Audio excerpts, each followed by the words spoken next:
I'd say I know basically about your past, what you did before you started your own band, Mm-hmm. and I wondered what made you leave Fletcher Henderson's band and start your own.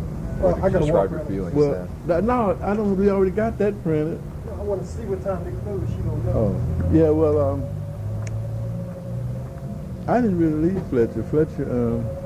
I was playing at the club at Lisa with him, and then he'd been there maybe 2 or 3 years. I don't know. I played the last year and a half with him, and he was supposed to go in the Roseland ballroom. He went to New York to see about it. But, Where was the Lisa at? What city in was it? Chicago. Okay. But that club, most of the band was based on musicians who could sight read and play shows, you see. Yeah. Where it would be a different thing in New York where it would be, you wouldn't have to do that. Yeah. So it might have been he wanted to change a few people. Some fellas didn't want to leave Chicago anyway. Some of them liked Chicago better than New York.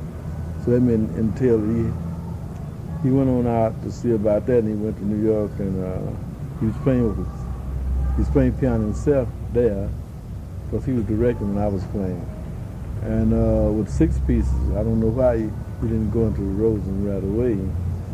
But he'd have to change the band around some for dancing, I suppose. Yeah. Anyway, so that's when something happened to him. I think he had a stroke.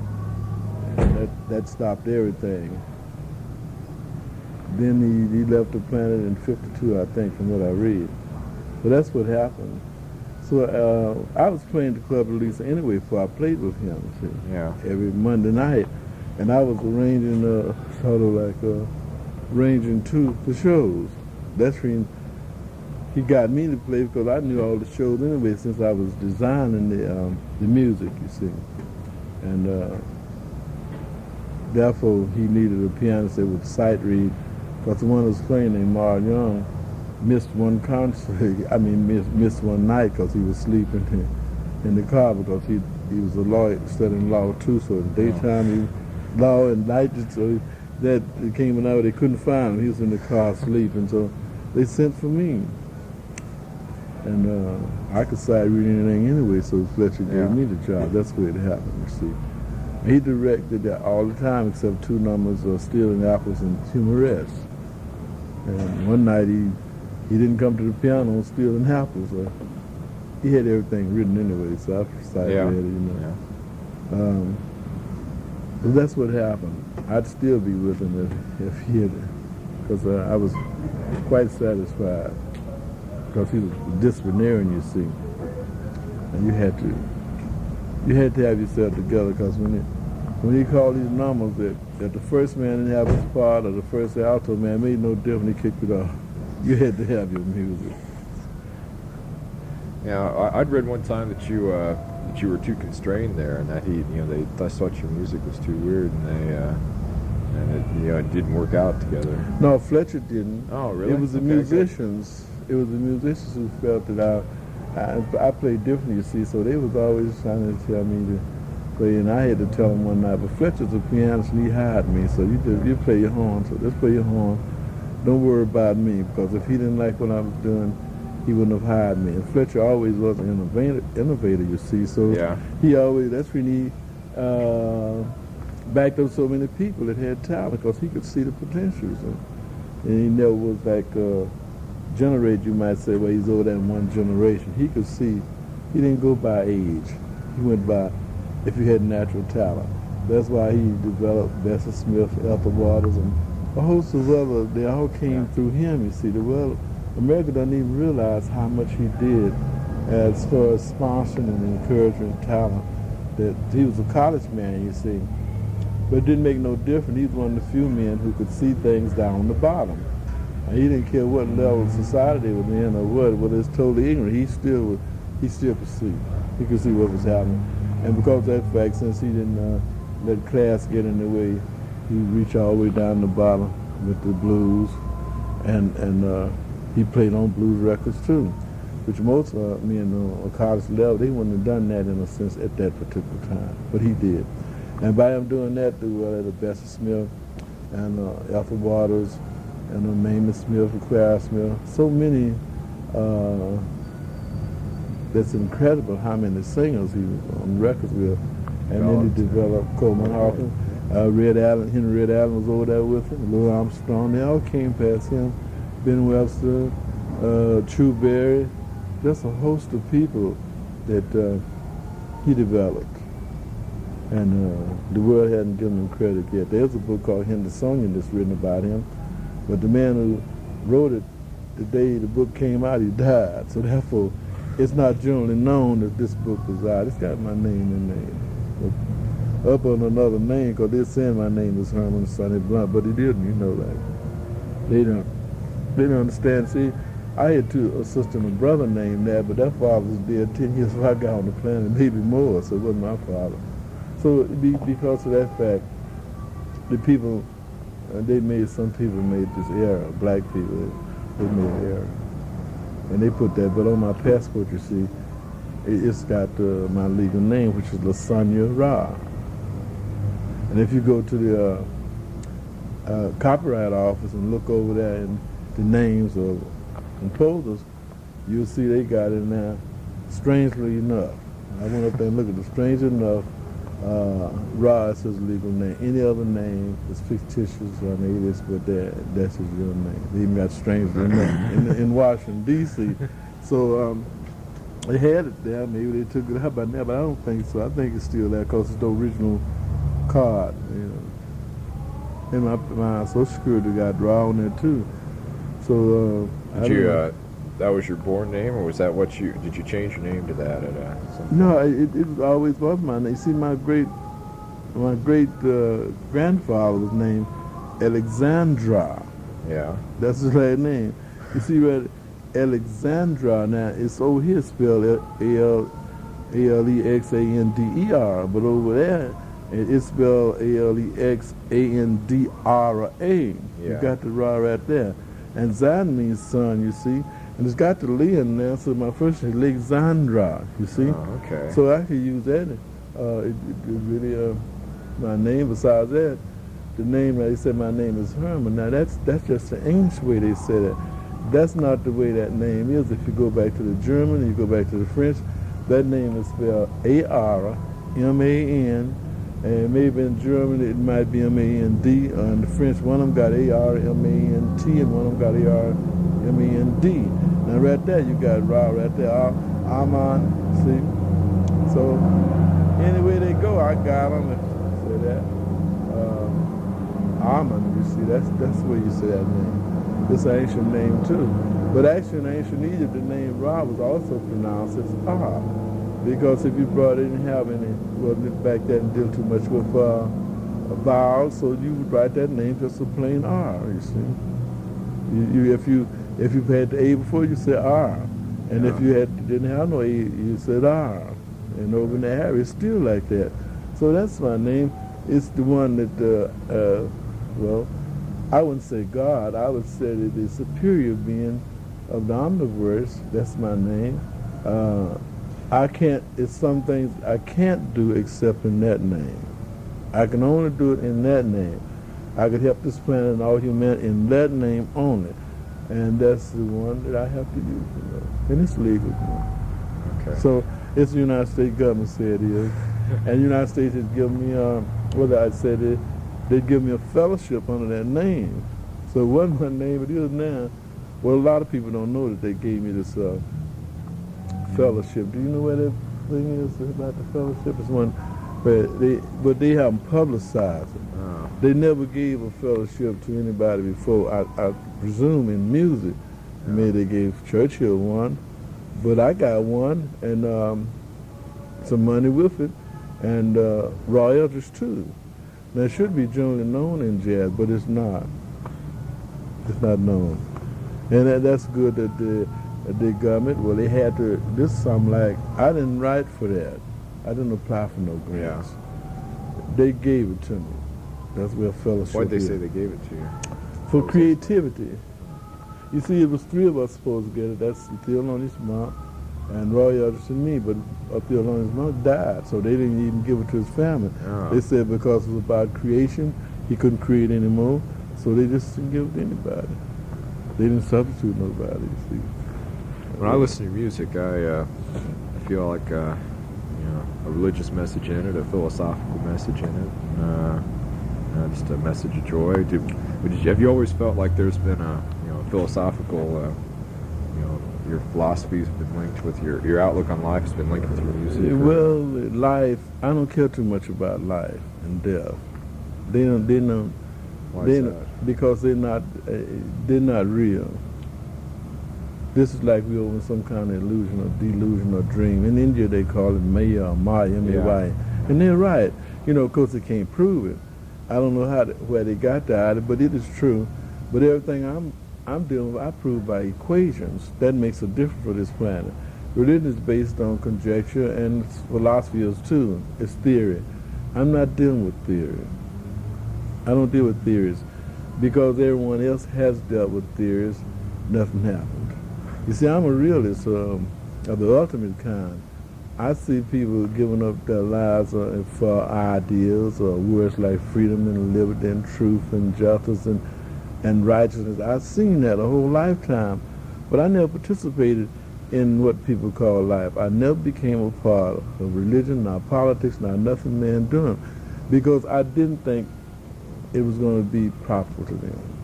Yeah. And the years went by.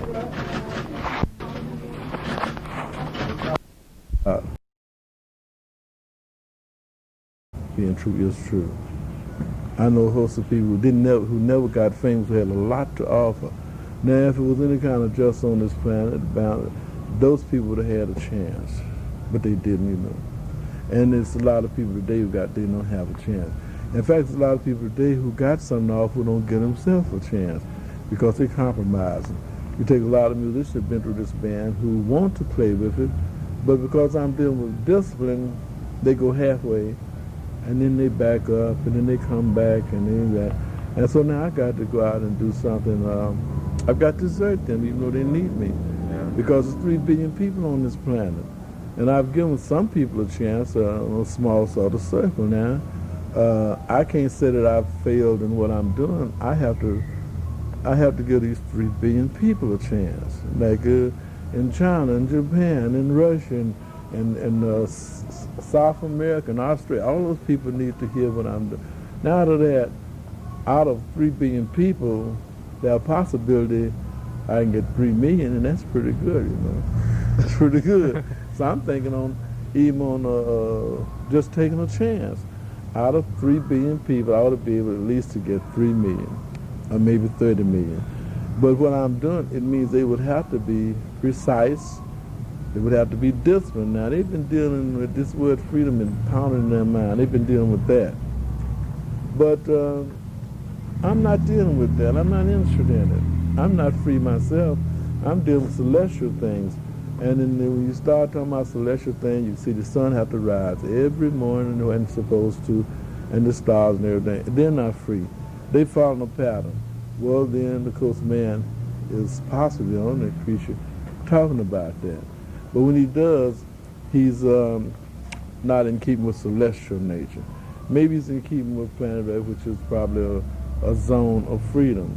But from what I see, the ultimate order, the ultimate aspect of freedom is anarchy. It's like I told a friend, when he said, yeah. I said, well, the head of the UN says it's going to be anarchy on this planet. He said, good. And then I said, yeah, you would say that because the idea of freedom and liberty, they said start in France. But I said, France is in trouble. Now I said, France, the cradle of liberty is in trouble. You know what's going to happen to America and the rest of the countries. They can't, you don't know which way to turn in France. It is the fruit of the seed of freedom and liberty right there in France. I said, now it's coming out to be anarchy, so you got to deal with this because with 3 billion people on this planet, you cannot afford for every man to be free and do what he want to do. Because if he does, he's going to go out there and murder, because that's the ultimate action of freedom, to be able to kill another man. Yeah. Because you're really breaking the law. But that's what they're doing down here, and nothing stops it. God don't stop it. The devil don't stop it. So they're totally free. Of course, I mean, as well they'll pay for it, it's another thing. They say they don't have to pay for it. because Christ died for them. But of course, that's conjecture, you know. It's probably the greatest trap ever been set for man to make him think he's free to see what he would do. And they're going to get a surprise about this Christ, you know. They might find Antichrist as their best friend, you know. It's on their horizon, you know. How's that? How's the Antichrist the best friend? Because Christ was saying, turn the other cheek. The Antichrist wouldn't tell you that. Christ was saying walls and rumors of walls, and the Antichrist wouldn't tell you that, because the Antichrist would take over and there wouldn't be no more walls. And Christ was saying that in families it would be where son against parents and brother against. Antichrist wouldn't have that. The total dictator, and no one is going to do anything that will hurt anyone else, because Antichrist will be the exact opposite of Christ. And Antichrist not going to let nobody nail him to the cross. It won't be done with Antichrist. So see, it's a total different aspect. And Antichrist is not going to bow to death to save Be people. immortal. Well, Antichrist is not going to people. It's not proper. It's not proper. So everything that Christ represents, Antichrist will be the exact opposite. So Antichrist will be dealing with discipline and not freedom. There won't be no walls, rumors of walls. Antichrist will be against walls, you see. And it means totally against. The other way. Now the people who come up with this thing of Christ, which they have got a totally different false impression of the meaning of it. You know. They don't know what's happening. You know. Yeah. One thing I'm pretty interested in is how you run a band. How, you know, I know you've had some of the same people for 20 or 30 years with you, and what kind of relationship is there between you and the people in your band? Well, John's mother gave him to me, so she's not on the planet now, so I ring he belongs to me, so he had to stay. Put I ring his mother's seats to it. We had a lot of offers, but she said it was better for him to be with me. I'd look out after him, so that's what I'm doing. Because he don't even know it, I don't suppose. She didn't tell him, but she told me. I've had that to happen in other aspects. Like the trumpet player guy, his mother too told me, well, his father's not on the planet, and I'm not up there with him. You take care of him for me. And I hate to do that. And he's been with me along ever since he's 13 years old. And that's Walter Miller, you see. So you see, he's been with me longer than John. Walter been with me maybe 35 years or more. I started teaching when he was 13 years old in grammar school, you see. So then he's been with Ray Charles for a long time. He's been with Lionhammer for a long time, but he's totally unknown, you know. He's the first man. And he's a good trumpet player because I laid the foundation well for him. Play anything, sight read anything. So you see that's true. And then Marshall's been with me at least 25 years or something like that. And he'd been to the Parish Conservatory. He was in the Army. He was over there. And he'd been with me quite some time. Everybody else in the band been with me at least 10 years or 12 years or 14 years. I think Jackson been with me that long because I was in Philadelphia almost that long, and he was with me in New York maybe 17 years. You see? Yeah. So he made his own choice to get in there. He had to give up a lot to do it. And everybody in this band had to give up something to be in this band. Now the people who didn't give up things, they come in and they play, and they leave, and they come back, and then they leave. But see, this is an energizing factor. So they come and get the energy and they take it out to some of my competitors. I'm getting ready to shut the door now. You see, I'm getting ready to move in other directions. I think where are you going to be moving? I've given black musicians enough chance, you know. I have to move over, like in California, it's a group, maybe it's the Kronos String Quartet. Now they want me to write something for them. I include them in the band, I'm sure, for a white group. I can write some things for symphony orchestras and take over that particular aspect. They need some new symphony. But of course, to leave the black musician out. And that's reason for years I was catered to a black because I know what I got to offer is important. I didn't want to let them get left out. You see, the point of it, they got left out the financial thing, because ain't no black money no good all over the world. And in the African countries with all that gold and silver, the only country that is financially stable or money good on the world market is South Africa. Now, not a lot of money for blacks there. That's right. But all the rest of the country, no good. So then something is something over there on them. But they ain't got no money, you know. They got some property, but something is over in that. So I felt that black people should have a chance. I wouldn't have felt right. I know what I'm doing going to be successful. I wouldn't have felt right with all these little black children that ain't got no future, can't learn nothing in school, with all in this rich country where they can't. I wouldn't have felt right for them to look up and see other children in the world doing things, and they wonder, why don't I have something? I can tell them, I spent a lifetime trying to get your parents to listen. If you don't have it, it's not my fault.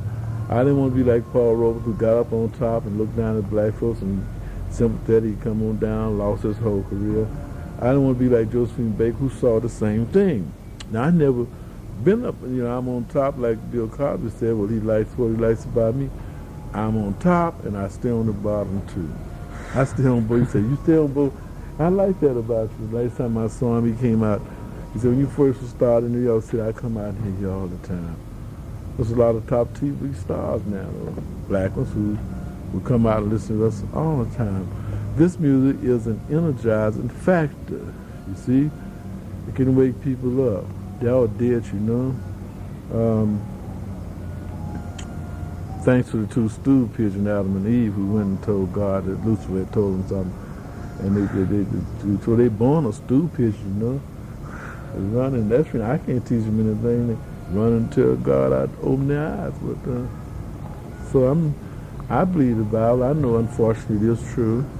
And I know somebody come and teach humanity, then they run until God, and they'd rather stay within that death sentence we got on. Well, I'm dealing with things, too, on another kind of plane. And I know I could really get humanity out of this if they listen. If they listen and give me a chance to talk, give me some estates or something to set up a big experiment and give me some people, just give them to me, and they find out. In 1 year, they'll see these people be outstripping everybody on this planet because they will know the truth. And they will know the truth beyond religion, beyond life, beyond death, beyond anything man ever dreamed. And that's the only way they're going to find out. I have to have this place. I realize that's where I have to do now. Now I might have to go to Egypt. Egypt is ready. They didn't want me to come back to America. They didn't want me to come back. They said I knew more than anybody ever walked this planet. You know? In Germany, a German woman said I was going to take over all the teenagers in the world. And I said, I don't ever be around them, she said. This was going to happen. She was very excited about it. Yeah, I know you're popular in Germany. I have an album that was recorded at a festival there in 1970. Mm-hmm. We just come back from Berlin, and the Germans, it was fantastic, that reaction. Of course, the same thing happened in every country. We were in Norway, around Oslo, and we was in Copenhagen, Denmark, we was in Stockholm, Sweden, we was in Geneva, Switzerland, we were in The Hague. Was this your tour last summer? No, this summer. Oh, that's this summer. Yeah, that's right. Oh, well, it's last. Yeah. Well, anyway, then we were in Paris, and we went to London. I never did think I'd go to Scotland, but I was playing in Scotland. We went to Mannheim in Germany, and then we went to Manchester, and we went to Portugal down there, Lisbon. We went somewhere else too. We went to Italy, Rome, Italy, you see. And we played in Berlin too. We played all of the main countries in Europe this time. And it was fantastic. Reception was the same everywhere. Because they felt what I'm talking about, even if they didn't understand the language. You didn't have to understand it. It's a feeling, you see, the way the words are said. They understood that. They felt it. And that's what right now the English want me on exclusive contract, send me those Australian, Japan, I can't sign it, you know. And the booking agent in Rome wants exclusive, and the booking agent in Paris wants exclusive. They all want this exclusive, but I can't do that, you know, because other musicians are up under this exclusivity. But what I'm doing is for everyone, and if I let one particular nation be exclusive, that wouldn't be right, because most of it, like the Italian, he had control this time, and he knocked out Greece. He didn't want us to go there. We played primarily in Italy only. And for no reason whatsoever, he just blocked them out, and he was trying to block out Germany too. Germany had to get in there, and Paris had to tell him, no, you don't control Sunrise, so we got to play. We're going to deal with him, not you. So you see, that is one of the holdbacks that a lot of people want me to be up under the same situation that other musicians are. But I'm representing something else, and it becomes more and more obvious. I am. So I never really stepped forward to present it. But behind this fellowship from the government, I got to. They want to know, what am I going to do with the money? Did you find that? No, You know what it is, Jackson? Huh? The grant thing. I mean, the fellowship. It's in one of those brief, in one of the attachment cases. We used to give you just give you a grant to make some music. $20,000. $20,000. Said, and without any strings attached. Yeah. When I spend all of it, they won't know what I did with it. That's all. Which Give makes her an it different from a grant. Yeah. I can do anything I want with. Using a grant, you got to write down everything you're going to do before. Yeah, I remember that now. They just gave them out to a lot of scholars and things too to study, to do what they want with Fellowships. them. Yeah, right. It's a difference. Okay. Well, mine is for creativity, and I got a lot of things that I never heard that would be fantastic. The only thing about it, it might make a monopoly on the music market, but I'm available to record the company, but see what they do. They've been trying to steal my ideas and build somebody else up that they control, which I'm laughing up my sleeve because I'm dealing with infinity. They'll never be able to do it. I'm constantly changing my arrangement because I can do it. You know, I got that. I just can do that. The band have to be where they might have something all in mind. When I come up, maybe the arrangement on startups, and the next day I got a totally different arrangement. I might have 20 arrangements on startups. Now they have to be able to change quick. I'm a Gemini too, so I got it all in my favor for this versatility, and I use it because that's the way you do it. I'm not trying to compete with nobody. I'm not even interested in fame and fortune on this planet. I got far more to offer them than they could ever offer me, and I know it. You see, if I thought it of as my ego, it'd be a different story, but I got the proof of it. You know? What's the proof of your work? The proof of it is my treasures that I got hidden that I haven't told. I just read it myself. And I got some music that's very enlightening that they never heard. In fact, the band for the last 25 years, we've been rehearsing and never played a single number out in the public that we rehearsed. So you see, I got a backlog of very enlightening music. Music is a language. Why aren't you sharing the most enlightening music with people? You think people aren't ready to accept it, or? Because some musicians who don't have either would be stealing it and get to the people before me. Oh. That's why. They code it in a corrupted form. Yeah, they'd put it in the form. They wouldn't be able to play the pure form of it because they wouldn't mean it. Yeah. See, when I'm playing, I mean it through my heart.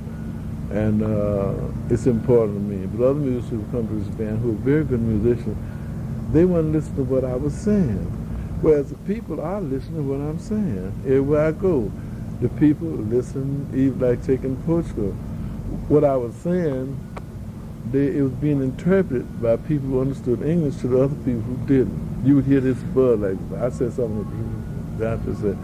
And that, in every country, that's what was happening. So here you got a case where I'm ready in America, and Americans know less of what I'm talking about than people who don't understand English. And that's not my fault, you see? Yeah, do you, I've always heard and always thought that you're more popular in Europe than you are here. Do you, where do you think you're most popular, and why do you think some people respond to you better than others do? They all respond the same. They all respond the same now. It was a time where I would say France, but because that's the only place we played to 150,000 people at once in the park, you see, at the Humanity Festival. But things been happening in France on the, political scene and all like that. Yeah. And they've kind of pushed out in the background since right now. I think. I don't know. We played there, and we played in, well, in the summer, we played there in the summer. In the summer, everybody who's original, they are not in Paris. They are vacationing. So if you play in most anywhere in Europe, you usually playing to people who visiting, the other people out on the seashore. So usually we go there when we go and play in the winter, we're playing for the natives, you might say. Okay. But that's 150,000 people was very interesting. One thing I wonder about is there any point that you, in your life when you felt like suddenly a new vein of creativity, that turned on in you, made you change the way you thought about music? Is there any one point that was really powerful to do that? Well, music is a language, you see, and I'm only dealing with feelings, so I feel differently about things. Sometimes it's quite correct, but when it is, I have to abandon that, because if I was really doing the correct thing, I wouldn't have nothing to do with humanity. They're in serious trouble, and only an idiot would try to help them, because they really can't be helped, because they follow a path a long ways, and they're at the end of the road facing anarchy. So to try to stop something like that is try to stop automobiles going downhill. But I have been off of this planet to other spheres, and they told me I could do it. They feel I can. I don't know myself. They say I can.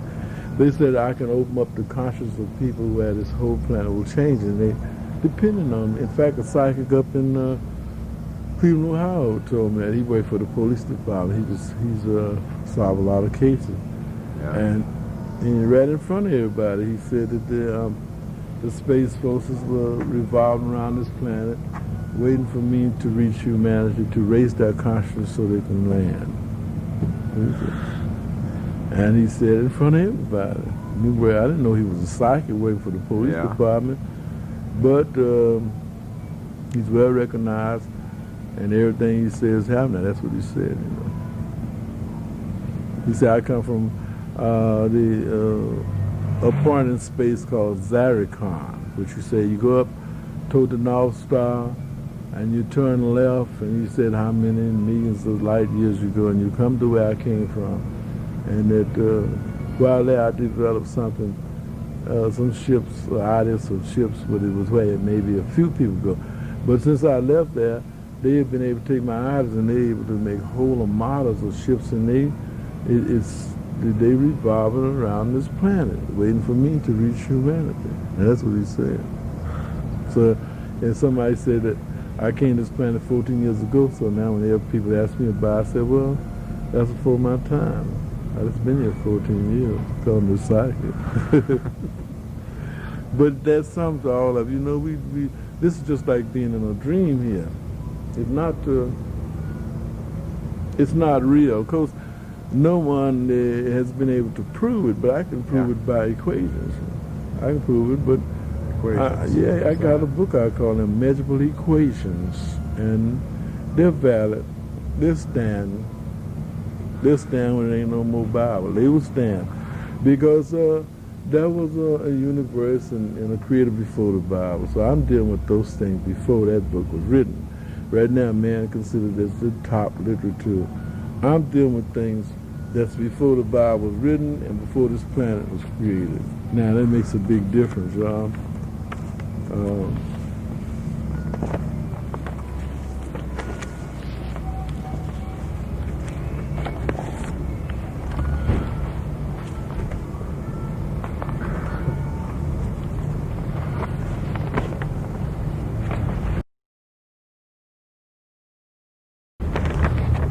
Is there anything special you plan to do with this, or just make music? Is there some special thing you're going to have when you make music with that money, or? Well, I'm planning to set up an organization for white people only, maybe. Of course, I know the NAACP will be on me and they did that, but I don't care. The white people, they really haven't been given a chance spiritually to know what it's all about. They have to deal with faith, you see, because they're what you call Gentiles. Now they deal with this faith thing, they don't know nothing. They just deal with faith. I would have to get rid of that. They need to know what they're doing. They need to know now. You talked about your message to black people, your message to white people. What do white people? What are they most ignorant about? You have to be honest. They ignorant of spiritual things. They rich in materialistic things and poor in spirituality, because God never sent nobody to them. They always been free, do what they want to do. They didn't get no 10 Commandments. In fact, the disciples told by Christ, don't go into the will of the Gentiles. Don't go that way. Of course they went in there. They did it, but they were told not to go over there. Now, the Gentiles have to know why he told. It was for their benefit not to know anything about what Christ was talking about.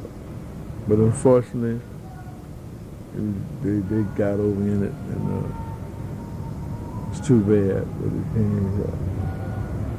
can't. You know, it's an Eastern thing, and yet the Bible said,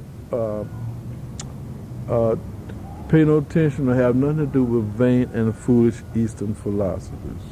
It's right there. So I tell Gentiles, watch it. All these things from the East, watch it. You can look over there in Iran and Iraq, and look what's happening over there. You can look over in Israel and Lebanon. That's the East. Look what's happening over there. So why should the West partake of that? They shouldn't. They should deal with things on the western side of all and keep on moving, keep moving, because it's important to keep on moving so fast and achieving so much that the rest of the nation in the world will stop doing what they're doing, maybe out of jealousy, and then take note and try to catch up. The way Russia developed itself, trying to catch up with the United States, which they did pretty good. They stole a few snipes and everything. I do say the United States created a lot of jealousy. Now they create some more too by doing something on a spiritual level that put everything else in the shade. It's their opportunity to do it. And put everything else in the shade and keep on moving, because it's not to their advantage to be dealing with these Eastern things. So my music, of course, at first it was touching over on planes of Eastern things, and I got a song about India, and I got one about Ethiopia, and I was dealing with those things, looking out, searching outside of America to see what's happening on the spiritual plane. So I can play any type of rhythms, any kind of song. So I play the blues, play some blues folks they never heard before in a different way. I'm creative in all spheres. The main thing about it, being creative in so many spheres, is which way to move. Well, that's the way the cosmos. I'm in the farm of man. So anything I do, it goes on man's ledger. It's for man's credit, all of them. Don't care what color they are. Don't care if they're righteous or unrighteous. If I do something in the farm of man that's beneficial and pleasing to the Creator of the universe, all men, living and dead, will partake of it. It's simple as that. So that's the reason I know it's important for me to hold what I'm doing for the sake of those who died, who never had a chance really to hear what I'm saying. And they shouldn't be over there in the graveyard. That's not no way for nobody to be. Well, then what I'm talking about is anti-graveyard. It does not accept that as suitable. That it's a shame and disgrace to die. It's a sin, in other words. But anyway, to do something about it would take the authority from the one who controls. The one who's in control of this planet. The one this planet belongs to. If somebody comes up and solve the problem, that's it. And the Bible says so. Whoever can break the code in the book, that's it. Death will disappear. None of this will happen. But if the book is in code, it has to be broken. That's what it said. The keys, keys. Possibility, I got them. But I am putting nothing out there. You know, so something else we come up with, something that's totally alien to man, even in the music. I've had difficulty with that out of musicians. Difficulty for musicians. Now, when it comes to a time when you have, when you innovate and you have problems and anti-sentiments from musicians, you can just imagine how difficult it has been for me. Like a lot of music told people I'm playing too far out. All kind of lies been told. And someone told I didn't know what I was doing. I couldn't write music. Everybody in my band, I'd be writing something every day. Every day I'm writing something, and every day I'm creating. I can write anything off a record that I want. I can teach musicians to recreate what other musicians went on, and not everybody can do that. We played some Fletcher Henderson numbers, and I've heard met some people who heard the Fletcher Henderson band, and they said, even Union Man said, he walked in, it would sound just like Fletcher Henderson's band. Now, to duplicate the exact thing of an artist is more difficult than creating. It's more difficult for me because you got to deal with overtones. You see, they got that record. Now, the room is also an instrument. So you hear these overtones floating around. You write that too, maybe. You gotta know what all the people in the band are feeling. You have to get the feeling of what they were expressing. Yeah. And once you get that, you got this feeling of creativity and joy. See, that's what I'm dealing with now. I'm dealing with that, and I'm getting very good results out of it. People like Fletcher Henderson music. Teenagers, sub-teenagers, everywhere. That is very important. Yeah. That he definitely was a world citizen to be able to reach sub-teenagers now, you see. And yet, maybe, I don't know how old he'd be if he was today, but the point about it is at least about 4 generations of Patterson.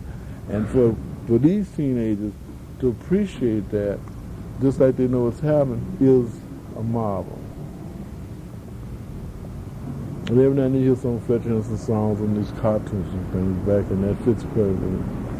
It's sort of amusing and it's carefree and it's happiness, so you hear them. So the music is about, that's what it's about. It's about something that I haven't even expressed yet. If I had the right kind of theater with the right kind of lights and the right kind of people in there, they wouldn't be jumping in the band and jumping out because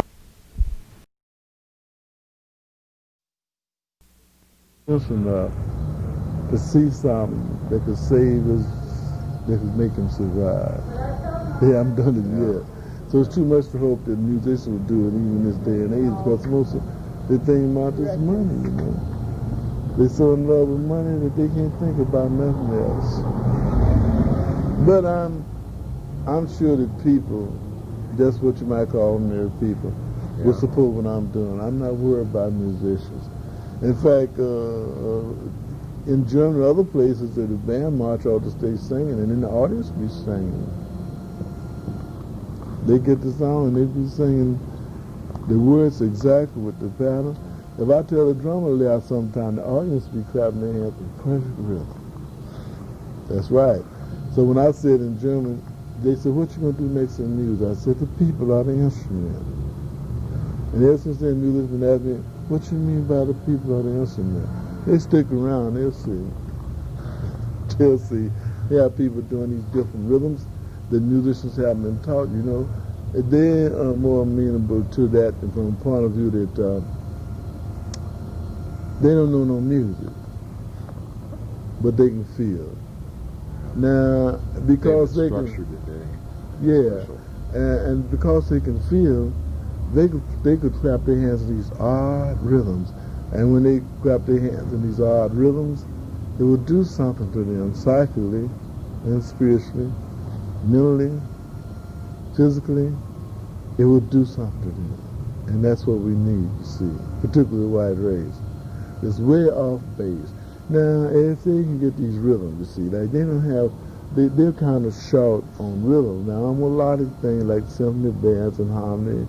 The white race really doing a good job with symphony. They hold on to their ballet, even though most of the people don't support it.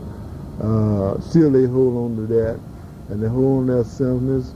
Their saving grace is that they do support art. And the damning thing about black folks is they don't, you know. And so if they really wanted to be equal, they would back up art equally on their own sphere like the white race doing. But I'm afraid they don't mean that. If they meant that, they'd have some opera houses, and they would have some museums, and they would have some planetariums, and they would have something on the spiritual level. But unfortunately, they don't mean it because they still got the black churches over there. So to go two ways, it really isn't, that it's not proper. So they just have to hold on now. They got to get over there in their own thing and do something, you know. If a man can achieve something, if he's white, good. If he can achieve something, he's black, good. It's a matter of achievement, and if any race got something to offer, it's all right for them to build their own people and offer it, because the world is sadly in need of help. And it ain't about integrating and all that, because that ain't going to prove nothing. It's a Roman idea anyway, where they used to go in these countries and they'd marry the soldiers to all these folks. They started that, you know, it was to control. And that's where you got that Israel that caused that trouble, because the people over there not really Israel. They over there in Russia and other places, they took those people, they took the real people out of there and put them over there in Babylon or somewhere over there, and took some more people and put them over in there. And these people, they over in there following patterns which the other people followed, because they had to. They was over in this land, and like, it's a land of trouble, you see. It was a land of trouble. You see that, it's just a land of trouble. And it was a land of trouble when the original habits were there, and that's when they had to move them out of there. They put these people in there, and according to sources, it said that the lions were eating these people, and then they were attacking them, the new inhabitants. And they wondered what was wrong, and they said, well, you're not worshiping the God of the land. And they had to send and get these priests from this other party. They sent them out there, and they came and they taught them the farm of the religion they follow now. They taught them well. But you got all this thing where people, Israel people, Jews, they being attacked in these other countries, you know. It's bad, you know. It's bad for them. It's terrible, you know. The horizon, it doesn't look too good for them. It doesn't look too good. But maybe they can't see it. But maybe I can help them, you know. Maybe I can. They're part of humanity too, even if they do think that God showed them. I think I'd rather be one of the devil's chosen people. I'd have me some protection. Nobody wouldn't fool me if they thought I was one of the devil's chosen. They better not. Because they say the devil takes care of his own. More than himself with the way these people who worship God and doing it in. Well, of course, there's an answer to that too. I want to know why. And my music, it was originally started when I first started playing the piano. Every day I would create something for the Creator. I just play for the Creator. I wouldn't even play for my family. Every day I'd get in my room and I'd play something for the Creator. That's how you pray? It was like a form of prayer? Well, I say it was a gift. Like, I felt that the Creator made all these things, and I would create something for the Creator, because He got everything, but He didn't have the creation of my music. So I would take these notes and put them together and let the Creator hear something different for a change, instead of in prayers and things. Like, by root anyway, our Father which art in heaven. So anyway, that's what I did, and for a long time my family, they couldn't get me to play nothing for them. It was always for the Creator, and in some kind of way, the Creator got me out there playing for the world, and I resisted it. Like in Chicago, I went to my band and rehearsed 10 years without the public hearing it. Some kind of way, things went another way. They went another way. It wasn't my plans. And the world, we've been hearing the music, but I'd have to include the world in another way. I want me an exclusive place now. I need me to stay with my own theater where I have 24-hour-a-day instructions in the dance, in the art, in sculpture, in music, in everything. A total different thing for this planet that's not like anything they ever dreamed. It's true. That's what I need. I know I have to have that because I'm tired of musicians who come through this band who are not sincere. I don't need them no more. The door will be shut to them. I need some musicians who are sincere, who really care something about humanity and not just about people's money. I don't need that kind of musician because they're not going. The Cosmic Force ain't gonna let them stay in the band no way. It's my band, but it's not my band. What they want me to do is to have these musicians who are pure in heart in this band. Yeah. And when they go in different countries, they're not going to have no malice or prejudice toward other nations. They're just going to play, and they're going to play everywhere the same. If there's one person in there, they're going to play. If there's a crowd, they're going to play. That's where it has to be at this point. Because you see, you got the scientists sticking together, and they've developed the ultimate in science, in fact. Now, musicians have not dealt with the ultimate in music. Yeah. They could do a lot of things, but they be saying, oh, it's too far for people. My experience has proven the further I play for people, the better. And when I'm telling people the bitter, raw, crude truth, the more they like it. I just got through playing in Dayton, and we were singing this song, which I say I'm dealing in beauty and crudity now. And it's very crude words, and it's down to earth, and the people singing right with me. They singing right with me. You were singing last night? And the band, you know, they kind of drew back at singing something like that. But one thing I was telling them, well, then about this nuclear war, it's about the nuclear war and what will happen, you know, like. Yeah. The burnt earth and the deadly fire from the sky. It's all true. You see, radiation, bring mutation.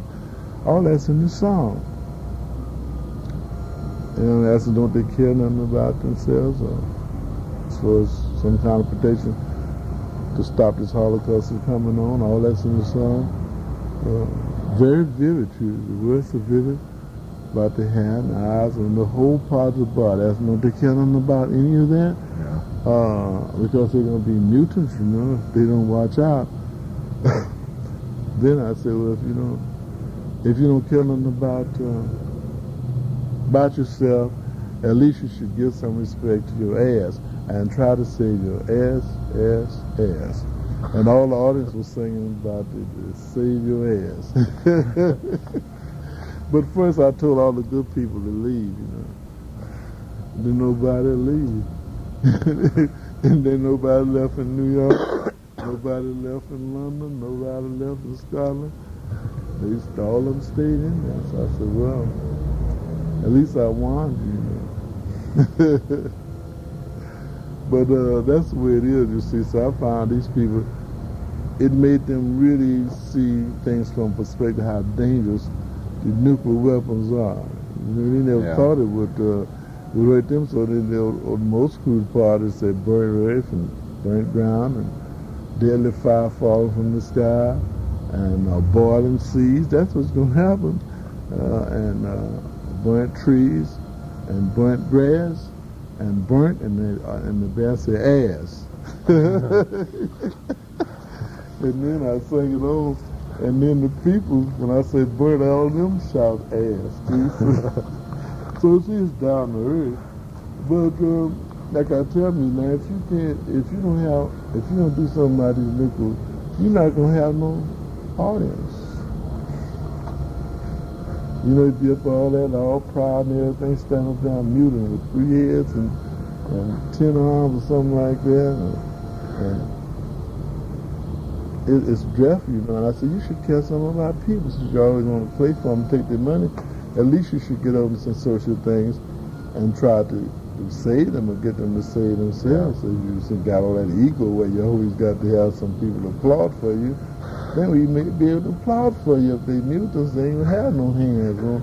So I don't know whether they get the message or not. I really don't care no more about them. I just plan to put my campaign on to reach people.